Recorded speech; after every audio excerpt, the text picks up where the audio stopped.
Alors, merci à tout le monde d'être présent et je vais passer immédiatement la parole à notre conférencier, M. Nicolas Delisle. Bonjour à tous, bienvenue à ce webinaire d'Investissement Québec. Alors, ça me fait plaisir d'être avec vous aujourd'hui. Peut-être certains d'entre vous ont écouté le webinaire de Mme Brochu qui a eu lieu il y a 2 semaines. Mme Brochu, dans son allocution, faisait référence à la résilience financière et comment la résilience financière était comment les liquidités d'une entreprise sont la pierre angulaire d'une résilience financière. Alors, sans le savoir, Mme Brochu a peut-être introduit notre sujet d'aujourd'hui, qui est la gestion des liquidités et des fraudes en temps de crise. Alors, ce que je veux vous présenter aujourd'hui, c'est des solutions qui sont génériques un peu. Ces solutions-là, par contre, doivent être prises en contexte, dans votre contexte à vous d'entreprise. Alors, il faut vraiment les analyser dans le contexte de votre entreprise. Donc, on va vous les présenter. Mais prenez cette mise en garde, s'il vous plaît. Tout au long du webinaire, vous pouvez poser des questions. Dans le bas de votre page, il y a des questions qui peuvent être posées. Vous mettez votre nom et puis je répondrai aux questions à la fin du webinaire. Alors, à l'agenda aujourd'hui, comme le titre le disait, il y a deux sujets distincts, mais 2 sujets reliés quand même. Puis on va voir comment ils sont reliés, ces sujets-là. Premièrement, les solutions pour gérer les liquidités et les solutions pour gérer les risques de fraude. Alors, commençons par notre premier sujet qui est la gestion des risques de liquidité. Ce qu'on va vous présenter, il n'y a rien de rocket science, comme on dit en bon français, là, pour gérer les liquidités. Il y a peut-être certaines solutions que vous avez implantées, peut-être que d'autres, vous n'y aviez pas pensé. Puis on va s'appuyer sur un sondage qui vient de l'Association des Association of Financial Professionals, ou en français, si je peux traduire librement, Association des financiers professionnels. C'est une association nord-américaine qui regroupe plusieurs milliers d'entreprises en gestion de trésorerie. Et ils ont fait un sondage en avril dernier sur les solutions que les entreprises avaient mis en place pour faire face à cette crise-là. Alors, on va les mettre en relief, les résultats de ce sondage-là, pour que vous puissiez vous comparer avec ce que l'industrie fait en général. Et comme le thème de la santé est un thème qui est le sujet de l'heure depuis quelques mois dû à la pandémie, on a pensé faire un petit clin d'œil justement aux solutions versus le sujet de la santé. Alors, première chose, c'est de mettre un band-aid ou un bon diachylon, comme on dit. Donc, c'est d'arrêter l'hémorragie pour la gestion de vos liquidités. 2 solutions qui sont assez simples et rapides à mettre en place. Pas nécessairement faciles, mais simples et rapides. C'est le gel d'embauche et le report de dépenses en capital. Vous pouvez voir qu'il y a à peu près 2 entreprises sur 3 dans le sondage qui ont répondu au sondage qui ont implanté ou qui vont implanter. Donc, tout le long du sondage, là, ce qui est en bleu foncé, c'est ceux qui l'ont implanté. Ce qui est en rouge, c'est ceux qui prévoient l'implanter. Et après ça, en gris pâle, c'est ceux qui n'ont pas considéré cette option-là. Deuxième chose, c'est de consulter votre médecin. Puis en termes de liquidité, votre banquier peut être considéré un peu comme votre médecin. Par contre, tout comme votre médecin, le banquier, il n'est pas là nécessairement pour acquiescer toujours à vos demandes, mais pour vous donner l'heure juste. Contrairement à 2008, par contre, la crise actuelle, c'est pas une crise de liquidité. Les institutions financières sont disponibles pour prêter des fonds. D'ailleurs, il y a un sondage de la Banque du Canada qui a été publié récemment qui montre que les prêts aux entreprises ont cru de 54 % dans le dernier trimestre. C'est la plus grande croissance depuis 1981, donc depuis bientôt près de 40 ans. De plus, peut-être certains d'entre vous le savez, on a eu un webinaire sur ce sujet-là aussi il y a quelques temps, sur les programmes de prêts et de garantie de prêts qui sont offerts par les différents gouvernements, tant au fédéral qu'au provincial. Et je dois mentionner au niveau d'Investissement Québec, on gère le programme PACT également. Alors, c'est plusieurs programmes de prêts et de garantie de prêts que vous pouvez accéder. Vous pouvez voir que sur les résultats du sondage, il y a quand même un certain nombre d'entreprises qui ont tiré sur leur marge de crédit ou qui ont augmenté le montant sur leur marge. Par contre, moi, j'ai été un petit peu surpris. Je dois avouer que j'aurais cru que ce pourcentage-là aurait été plus grand, mais c'est les chiffres du sondage quand ils ont été faits en avril 2020. C'est certes qu'emprunter un peu plus, ça engendre des frais d'intérêt. Tout le monde peut être conscient de ça. Par contre, ça augmente votre résilience financière, pour reprendre l'analogie le terme de Mme Brochu au préalable. Oui, comme je le disais, donc il y a plusieurs entreprises qui ont mis en place ces solutions-là d'emprunt, mais ça cause effectivement des frais d'intérêt un peu plus grands, donc, mais ça augmente votre résilience financière, comme je le disais, au préalable. La visite avec votre médecin, vous allez peut-être devoir prendre des médicaments si nécessaire. Ces médicaments-là peuvent toucher le fonds de roulement, les placements et la structure de capital. Il faut cependant faire attention aux effets secondaires et aux interactions entre les médicaments. Donc, la prochaine étape, c'est au niveau du fonds de roulement le fonds de roulement, vos fournisseurs font partie de la solution. Il y a plusieurs programmes qui ont été mis au niveau des institutions financières où les entreprises peuvent donner des moratoires de capital à vos clients. Il y a des compagnies de finances aussi qui offrent des moratoires au niveau pour les constructeurs, ceux qui ont des flottes automobiles. Donc, même Investissement Québec peut faire des moratoires de capital de 6 mois à leurs entreprises. Pour les locataires, il y a aussi le programme d'urgence pour le loyer commercial, qui est une avenue à explorer avec votre propriétaire. D'ailleurs, peut-être certains d'entre vous l'ont vu, le gouvernement du Québec a bonifié ce programme-là, le programme fédéral dernièrement. Alors, je vous invite à considérer cette avenue-là. Il y a aussi plusieurs mesures de report de paiement de taxes et d'impôts qui sont disponibles via les différents gouvernements.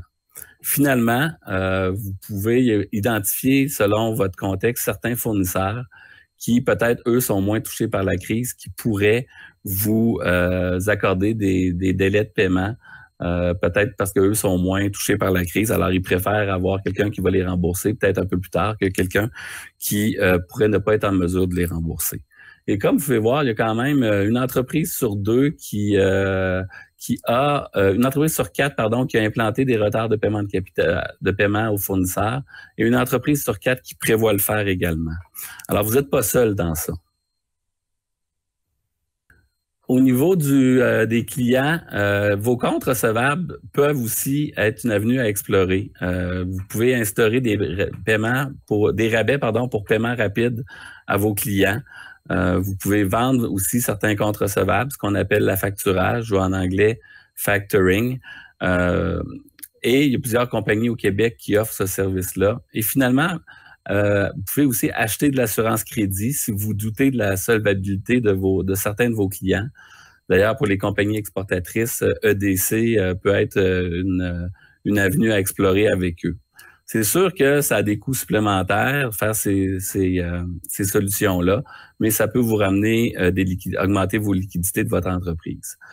Vous verrez par contre sur le graphique en bas que c'est pas des solutions qui ont été beaucoup regardées par les entreprises. On remarque une entreprise sur 5 environ pour le rabais, accorder des rabais pour les paiements rapides et à peu près 1 sur 6 pour vendre ses comptes recevables. Mais c'est peut-être des choses à regarder si pour vous, ça peut faire du sens.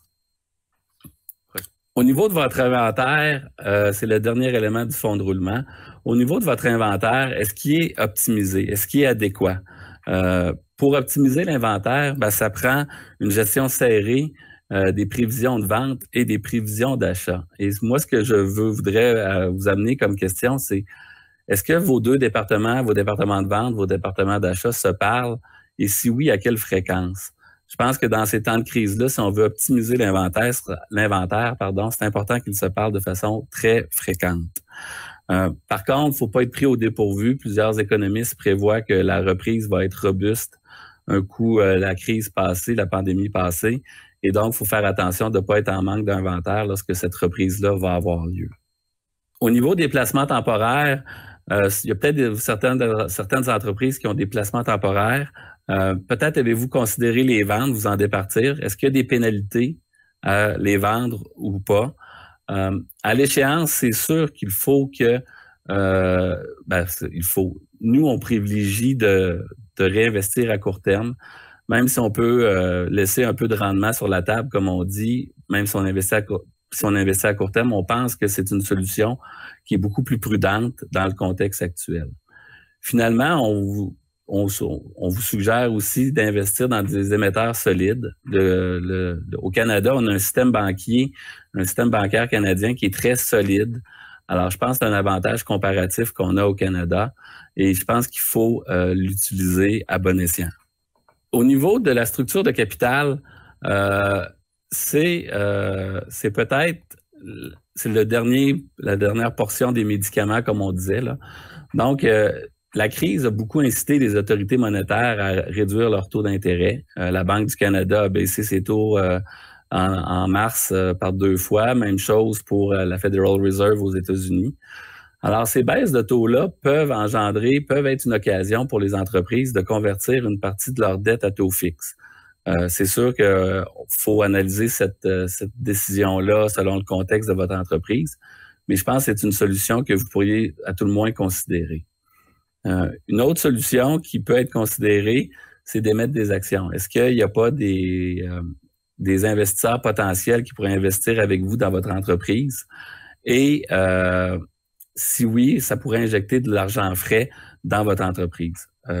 Vous verrez, par contre, selon les résultats du sondage, il y a peut-être une entreprise sur 5 qui a considéré convertir sa dette à taux fixe. Par contre, pour les autres solutions, c'est peut-être un peu moins regardé pour l'instant, mais sachez qu'elles existent.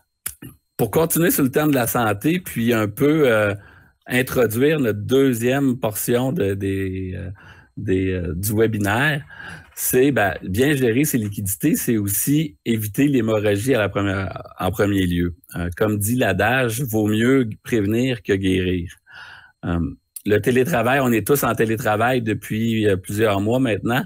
Puis le travail a affecté la façon dont on fait nos paiements.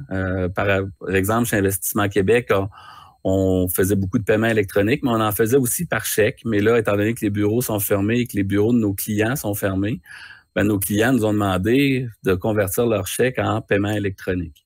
Alors, c'est effectivement une solution qui a des avantages. Les paiements électroniques, on est en 2020, c'est très naturel de faire des paiements électroniques. Par contre, le fait que ça a été fait rapidement, qu'on change nos processus rapidement, ça peut ouvrir la porte aux fraudeurs, puis les fraudeurs sentent souvent la bonne affaire.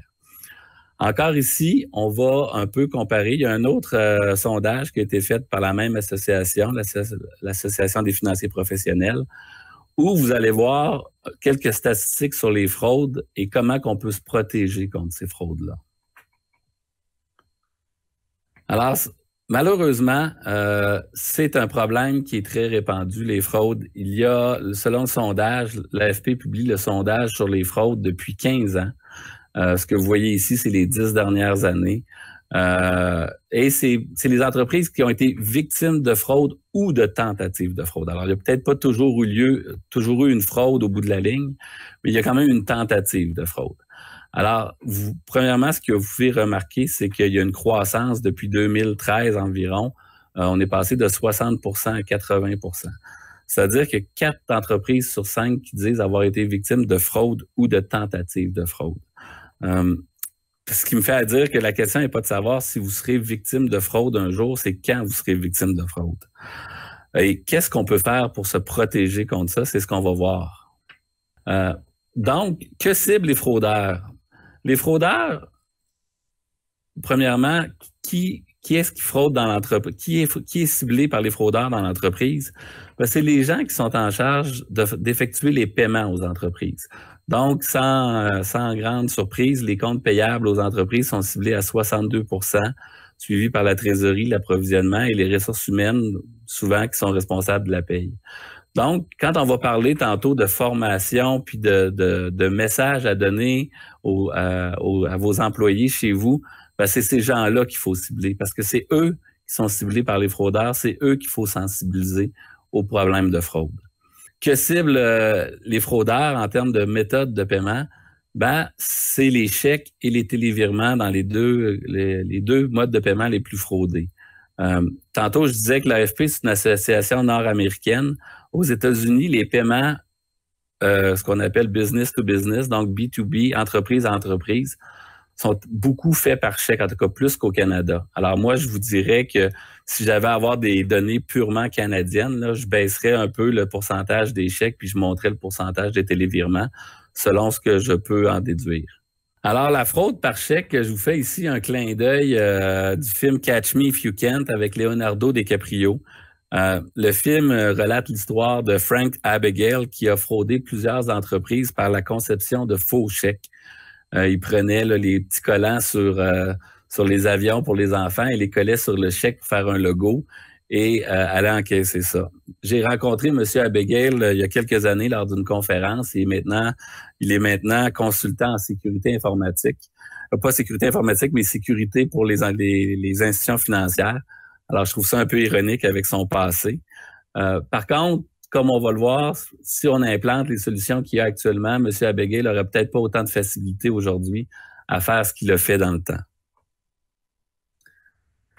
Il y a plusieurs contrôles pour se protéger contre la fraude par chèque. Par contre, il y a un contrôle qui est de loin le contrôle le plus efficace selon plusieurs études. Et le contrôle, ça s'appelle le service de conciliation de chèques. Beaucoup de monde utilise le terme anglais « positive pay ». Alors, je vais prendre quelques minutes avec vous pour vous expliquer le fonctionnement de ce service-là. J'ai pris, par exemple, Investissement Québec. On doit envoyer un chèque à un de nos fournisseurs. Alors, c'est la première étape. On envoie le chèque à notre fournisseur. Immédiatement après, on envoie un fichier avec les informations sur le chèque, mais via un fichier à notre banque. Alors, on va donner le montant du chèque, le bénéficiaire du chèque et la date du chèque, par exemple, et on envoie ça à notre banque.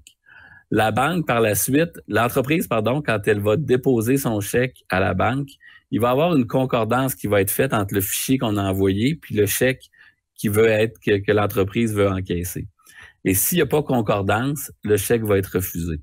Alors, c'est vraiment le système qui est le plus efficace contre la fraude par chèque. La plupart des institutions financières au Canada offrent ce service-là. Ils offrent ce service-là à peu de frais parce qu'ils ont autant intérêt que vous à ce que les fraudes par chèque diminuent. Donc, moi, je vous invite à contacter votre institution financière pour voir si ce service-là pourrait pas être implanté chez vous. Mais je vous encourage fortement à le regarder, à tout le moins. Le deuxième type de fraude qu'on voyait, c'est la fraude par télévirement. Je vous ai mis ici une fausse une de journal.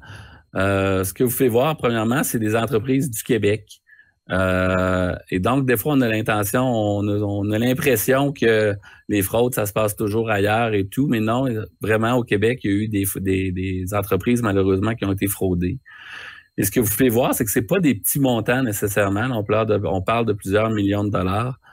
Et les fraudes, il y a deux sous-catégories. Là, ça s'appelle souvent l'arnaque qu'on appelle, c'est escroquerie au président ou escroquerie au fournisseur, ou les gens disent fraude au président, fraude au fournisseur.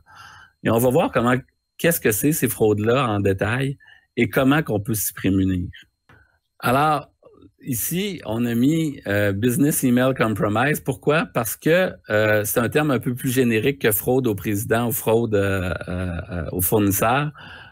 Parce que la fraude vient d'un courriel. Donc, c'est pour ça que c'est nommé Business Email Compromise. Donc, en général, le fraudeur va envoyer un courriel frauduleux, naturellement, à des employés pour transférer des sommes d'argent. Comme on l'a vu, les fraudeurs vont cibler les gens au compte payable ou ceux qui sont en charge d'effectuer les paiements pour l'entreprise. Le courriel peut provenir d'une adresse piratée de votre président, ou on appellerait ça fraude au président, ou d'un fournisseur, fraude au fournisseur, en disant, le fournisseur, j'ai changé de coordonnées bancaires, dorénavant, envoyez-moi mes paiements à telle coordonnée.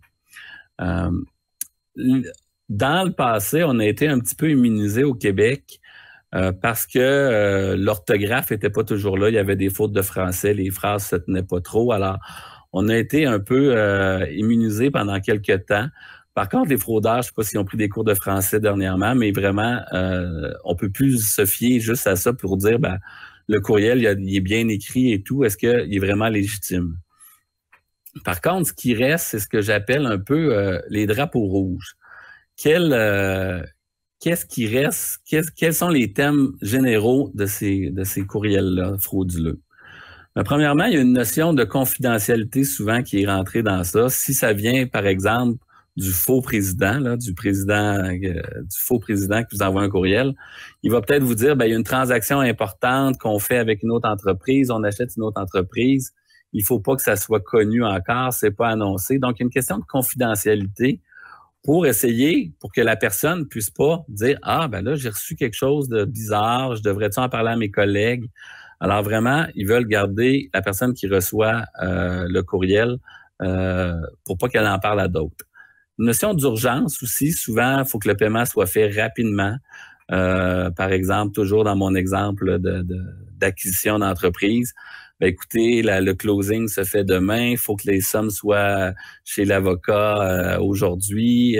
Alors, ça empêche l'employé de faire les validations nécessaires. Troisième drapeau rouge, le transfert d'argent à l'étranger. Je vais mettre un bémol là-dessus. C'est sûr qu'auparavant, les fraudeurs disaient, ben, envoyez tel argent dans tel compte de banque à l'étranger. Et ça devenait un petit peu évident que c'était une fraude. Alors maintenant, ils utilisent plus toujours ce stratagème-là. Ils vont peut-être demander de l'envoyer dans un compte bancaire au Canada, puis tout de suite, après qu'il l'ait reçu, eux vont le retransférer ailleurs. Finalement, l'insistance de communiquer par courriel est le dernier drapeau rouge qu'on peut voir. Un courriel, c'est très anonyme, comme vous le savez.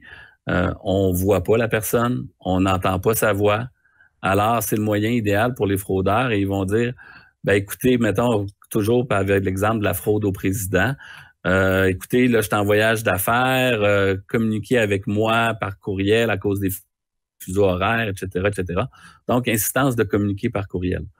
Alors, est-ce que les 4 drapeaux rouges vont être là tout le temps? Peut-être pas, mais sachez que ces drapeaux rouges-là existent, puis je pense qu'il faut que vous sensibilisiez vos employés à ça. Et qu'est-ce qu'on peut faire justement pour ça?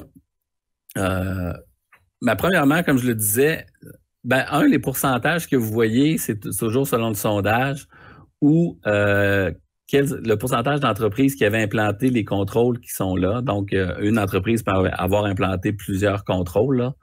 Là.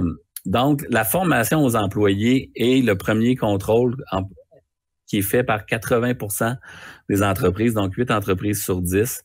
Et je vous invite fortement à partager les drapeaux rouges qu'on a donnés à que je vous ai donnés avec les gens qui sont en charge de vous payer faire les paiements dans votre entreprise, donc les comptes payables. Et il y a aussi certains séminaires qui existent par je sais qu'il y a certaines institutions financières qui organisent des séminaires de temps en temps sur ce sujet-là pour creuser le sujet. Alors, former vos employés, vraiment, je pense que c'est un minimum.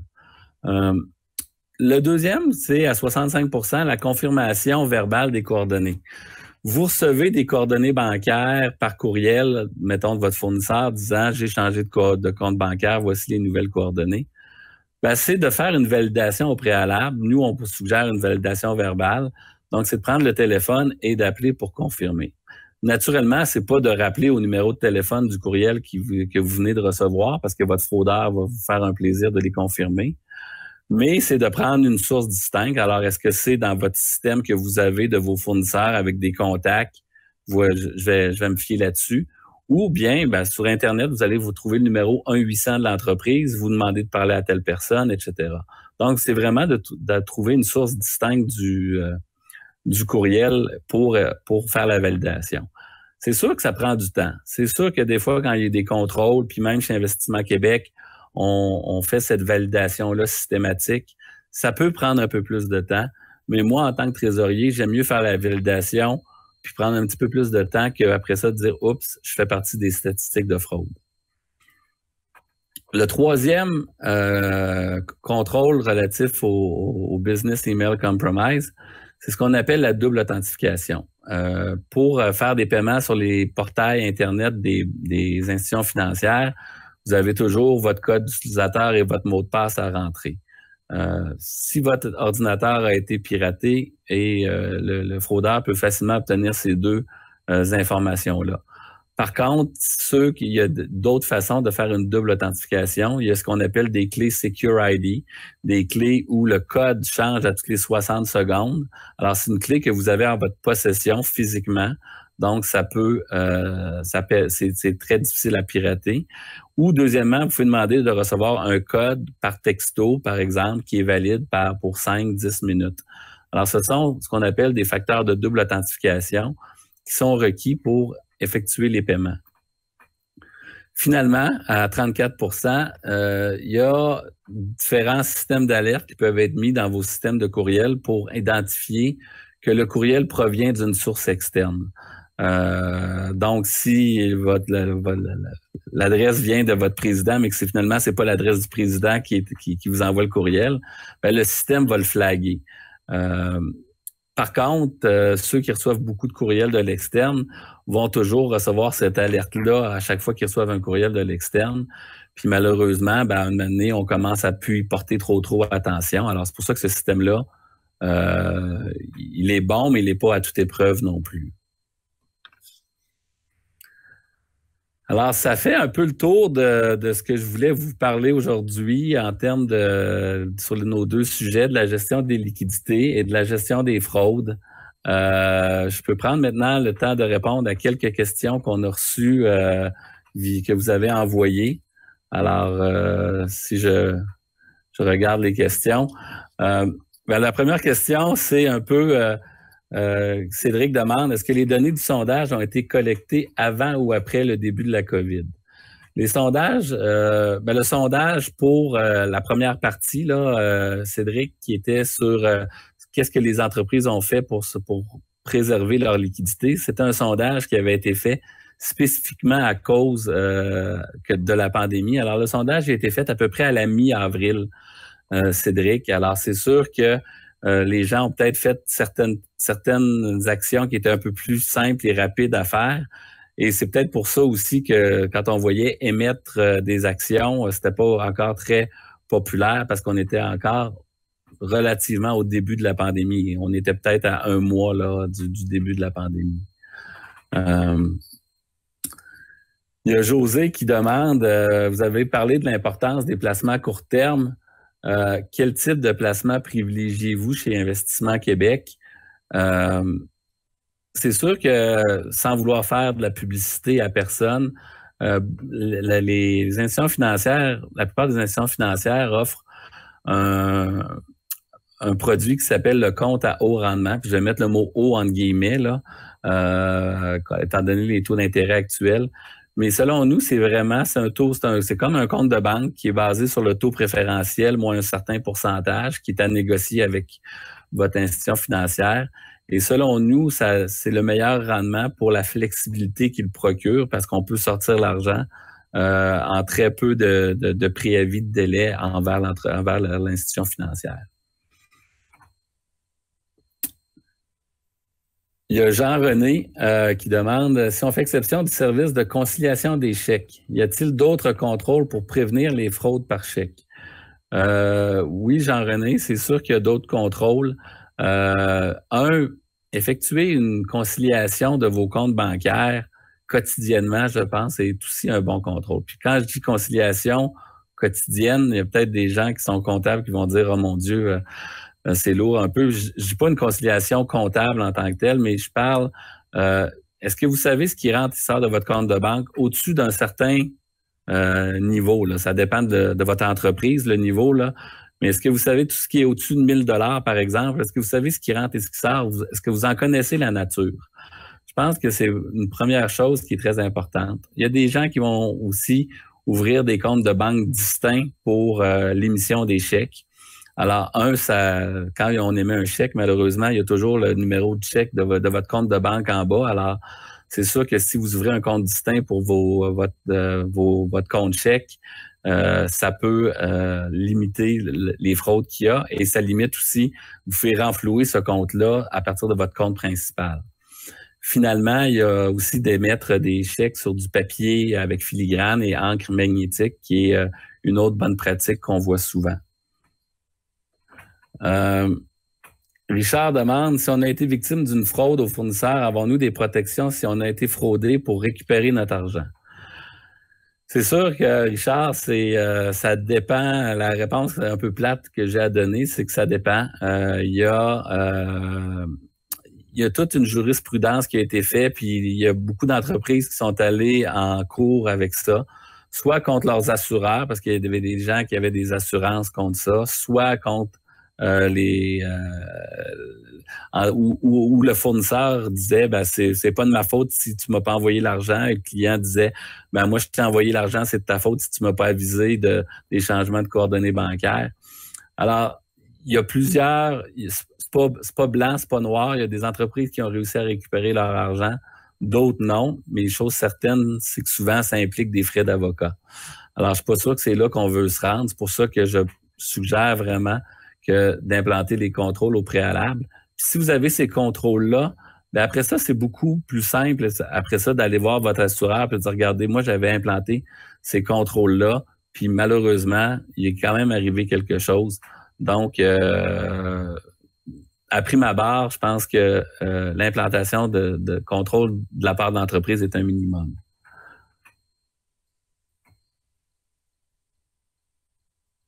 Marie-Claude demande, est-ce que vous croyez que dans notre nouvelle réalité, où toutes les transactions deviennent virtuelles, que le système bancaire est plus exposé, voire plus fragilisé? C'est sûr, Marie-Claude, c'est une question un peu, je dirais pas philosophique, là, mais c'est sûr qu'on n'est pas à l'abri. L'électronique et le numérique et l'info nuagique et tout ça a ses avantages. Par contre, effectivement, on est de plus en plus dépendant de ces transactions-là. Mais au Canada, on a la chance, par contre, au Canada, d'avoir un système bancaire qui est très... c'est un oligopole, là. On a 6 banques qui contrôlent 90% du marché à peu près. Puis si j'inclus Desjardins au Québec, on est très, très concentré au Canada et les banques mettent énormément d'argent sur la sécurité qu'ils ont. Alors, est-ce qu'on est plus fragilisé? Peut-être, mais je pense que tous les moyens sont mis en place pour que les contrôles et que la sécurité soit top-notch, comme on dit.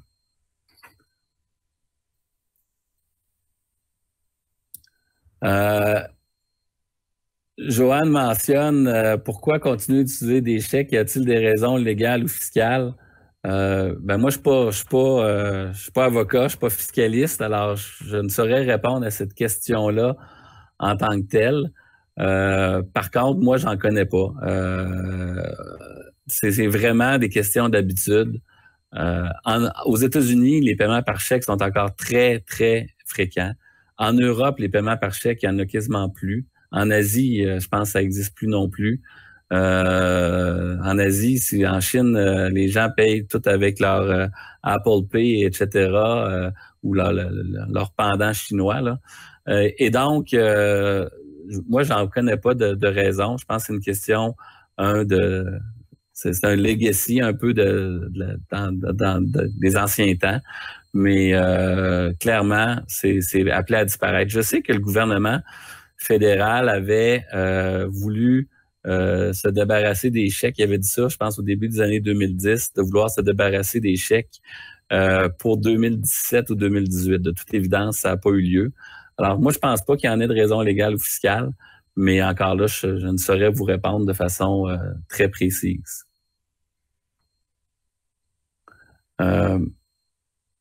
Bon, Karim disait, est-ce qu'il existe des formations pour les fraudes? Comme je le disais, oui, il y a certaines formations, certaines institutions financières qui organisent des formations pour les fraudes.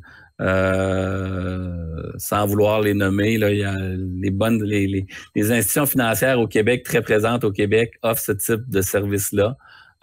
Mais comme je vous dis, partagez au moins, je pense que vous allez recevoir l'enregistrement de cette vidéo, de ce webinaire-là. Partagez avec vos vos employés les drapeaux rouges. Je pense que c'est une bonne pratique et c'est un minimum à faire selon moi. Alors, je pense que ça complète les questions que j'avais. Je regarde un petit peu les questions. Il y a peut-être Hilda qui demande, Hillel, pardon, qui demande quels sont les KPI importants à utiliser pour une bonne gestion des cash flows d'une startup. C'est sûr, moi, je suis pas dans le domaine de la startup, alors je suis peut-être pas très placé pour répondre à cette question-là. Par contre, il y a toujours la notion de est-ce qu'on finance, est-ce que on finance l'épicerie ou pas? C'est toujours la question. Alors, se financer pour bâtir une compagnie et la faire évoluer, c'est une chose. La financer pour payer l'épicerie, donc payer le loyer et payer les employés, c'est peut-être là où ça devient un petit peu plus problématique. Alors, ça fait le tour des questions qu'on avait, que j'ai reçues. Est-ce qu'on peut maintenant mettre, j'ai une petite... je voulais vous partager un peu, on a beaucoup parlé de la sécurité de votre entreprise et qu'est-ce que vous pouvez faire pour votre sécurité de votre entreprise. Je voulais vous laisser ça, puis on va revenir pour le mot de la fin après, mais je voulais vous montrer un petit vidéo pour votre sécurité numérique personnelle à vous et comment vous pouvez et comment ça peut être dangereux un peu d'étaler sa vie sur les réseaux sociaux. Puis je vous invite à la partager avec les membres de votre entourage qui auraient peut-être intérêt à la regarder. Alors, si on peut partir la vidéo, s'il vous plaît.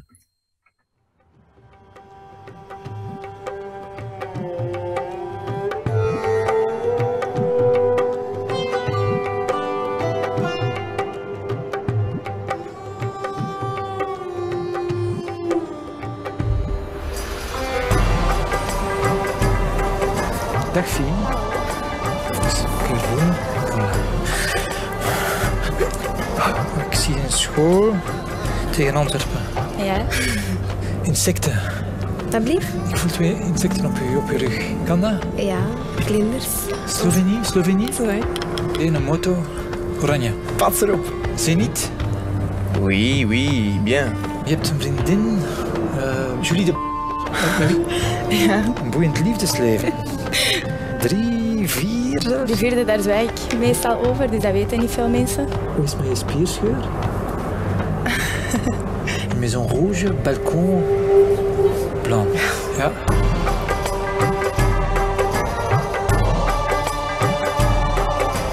Ik zie geld, ik zie transacties. Maar kent je rekeningnummer van buiten? Ik denk dat ik het wel weet. Die staat wel negatief op je bankrekening. Ja? 9-7. Last month, you spent €200 on alcohol. Vorige maand €300 aan kleding gespendeerd. 8. Ja. 5. Voor een huis dat van eigenaar gaat veranderen. €795.000. Ja, eigenlijk. 41. Ja. Is dat juist? Ja, dat is juist.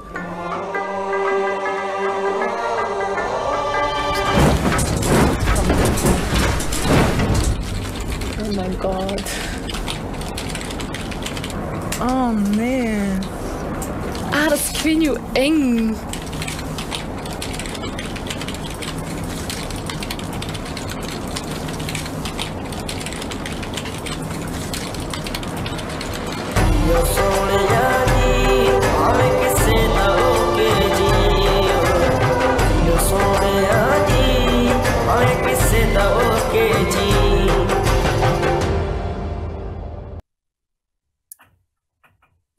Alors, j'espère que vous avez apprécié la vidéo qui vient de se passer. Je pense que si vous voulez la partager avec les gens de votre entourage, ça fait plaisir, ça serait bien si vous croyez que certains d'entre eux auraient avantage à le regarder. Alors, écoutez, c'est tout ce que j'avais pour vous cet après-midi. J'espère que vous avez apprécié ces 2 sujets-là qui sont, je pense, des sujets très importants dans le domaine de la liquidité et dans le domaine de la gestion de la trésorerie. Je pense que la pandémie a fait qu'il y a beaucoup d'entreprises qui se sont tournées un peu puis dire, ben, Les liquidités, c'est très important pour une entreprise, c'est le cœur de l'entreprise. Puis, si je reprends le terme de Mme Brochu, c'est la résilience financière d'une entreprise, la liquidité qu'on a. Alors, je vous remercie beaucoup. Je vous souhaite une bonne fin d'après-midi et merci encore.